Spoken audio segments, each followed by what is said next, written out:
Assalamualaikum warahmatullahi wabarakatuh. Selamat pagi semuanya, salam sejahtera dari saya. Yang saya hormati Bapak Pengampu Pak Irsyadur Rafiq, dan tak lupa pula teman-teman Prodi Hukum Ekonomi Syariah yang saya cintai. Pertama, marilah kita panjatkan puji syukur kita atas kehadirat Allah Subhanahu wa taala yang telah memberikan kita rahmat, taufik serta hidayahnya sehingga kita bisa bernafas dengan udara sejuk pagi hari ini. Yang kedua, sholawat ma'asalam tetap tercurah limpahkan kepada junjungan kita Nabi besar Muhammad Sallallahu Alaihi Wasallam yang telah menuntun kita dari jalan kegelapan menuju jalan terang yang benderang, yakni ad-dinul Islam wal iman. Perkenalkan, nama saya Istiana, berasal dari Surabaya, Prodi Hukum Ekonomi Syariah di Sekolah Tinggi Agama Islam Al-Yasini, semester 1.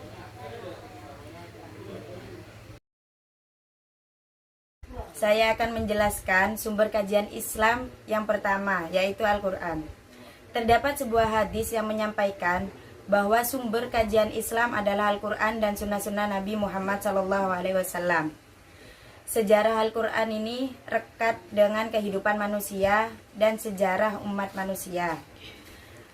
Dan ada kajian yang disebutkan pada masa Abu Bakar As-Siddiq, wahyu ini dikumpulkan. Dan pada masa Utsman bin Affan, wahyu ini dibukukan dalam bentuk mushaf. Dan pada masa Nabi Muhammad SAW tidak ada permasalahan yang dipertanyakan oleh para sahabat. Karena pada waktu itu ketika ada penjelasan yang kurang dipahami oleh para sahabat, Nabi Muhammad langsung menjelaskan kembali agar para sahabat bisa memahami maksud dari wahyu tersebut.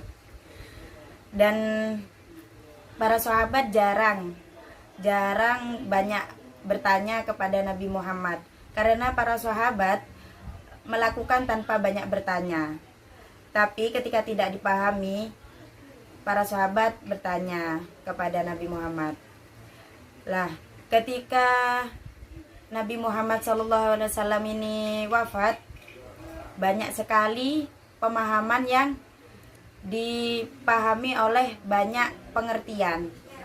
Dan di situ banyak sekali berbagai pengertian yang dipahami dalam wahyu tersebut. Kenapa banyak pemahaman dalam memahami wahyu ini?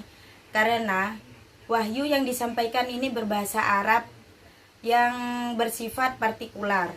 Sementara itu pesannya adalah universal. Maka dari itu umat manusia yang memahami wahyu ini disebut dengan ijtihad. Hakikat Al-Quran. Al-Quran adalah firman Allah Subhanahu wa taala yang diturunkan kepada Nabi Muhammad melalui malaikat Jibril yang dinilai ibadah bagi yang membaca Al-Quran ini. Al-Quran merupakan sumber utama bagi umat Islam dalam mengarungi kehidupan ini sesuai peraturan yang Allah berikan. Al-Quran merupakan mukjizat terbesar Nabi Muhammad SAW sepanjang masanya. Al-Quran adalah kitab suci umat Islam yang dijadikan pedoman dalam kehidupannya. Secara etimologis, Al-Quran berasal dari kata qoro'a yang berarti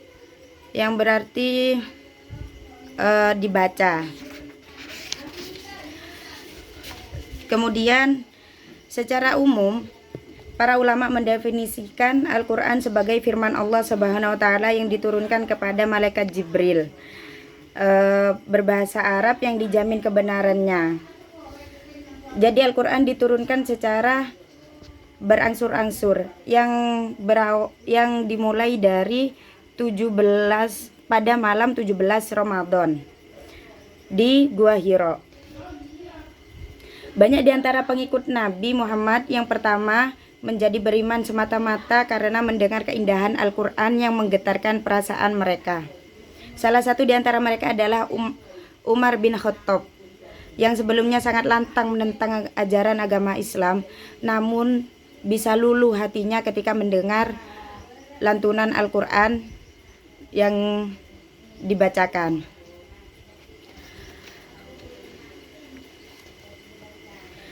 Keistimewaan Al-Quran juga tampak pada metode cara membacanya yang dibukukan dalam suatu ilmu bernama tajwid. Ilmu ini juga menjelaskan tentang perbedaan antara ayat-ayat yang disebut Makkiyah dan Madaniyah. Lah, begitu sempurnanya bahasa Al-Quran sehingga untuk memahaminya itu sangat sulit. Perlu ilmu bantuan yang disebut dengan ulumul Quran. Lah, ulumul Quran ini yang disebut bisa membedakan antara Makkiyah dan Madaniyah. Nah, keistimewaan Al-Quran, terdapat keistimewaan pada Al-Quran yang tampak pada metode cara membacanya yang dibukukan dalam suatu ilmu yang bernama tajwid. Begitu sempurnanya bahasa Al-Quran sehingga untuk memahami perlu bantuan ilmu yang disebut dengan ulumul Quran. Saking istimewanya itu ada yang tidak bisa dipahami. Nah, itu sebuah hal yang wajar karena masih ada Nabi Muhammad SAW yang akan menjelaskan. Tapi setelah Nabi Muhammad SAW wafat, pada beberapa ayat yang tidak ditemukan penjelasannya dilakukan upaya penafsiran, yang tentu hasilnya dapat berbeda antara satu penafsiran dengan penafsir yang lain karena banyak faktor yang melatar belakangi bentuk penafsiran.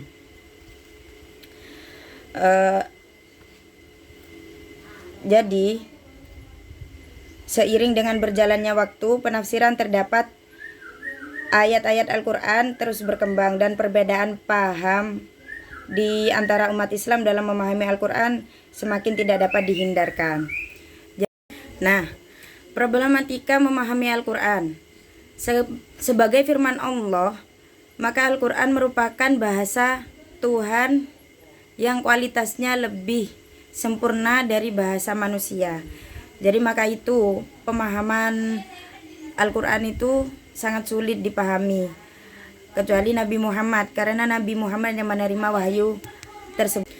Metode studi Al-Quran sebenarnya berbicara tentang Al-Quran. Al-Quran adalah berbicara tentang teks suci. Berbicara tentang teks suci adalah berbicara tentang kelebihan yang berupa keasliannya dan diakui keberadaannya, khususnya kitab-kitab suci agama-agama yang sama. Maka pemahaman tentang kitab suci tidak secara sederhana merujuk pada teks, tetapi juga selalu merujuk pada teks dalam hubungannya dengan tradisi yang terus hidup, yaitu hubungannya dengan person atau komunitas imani yang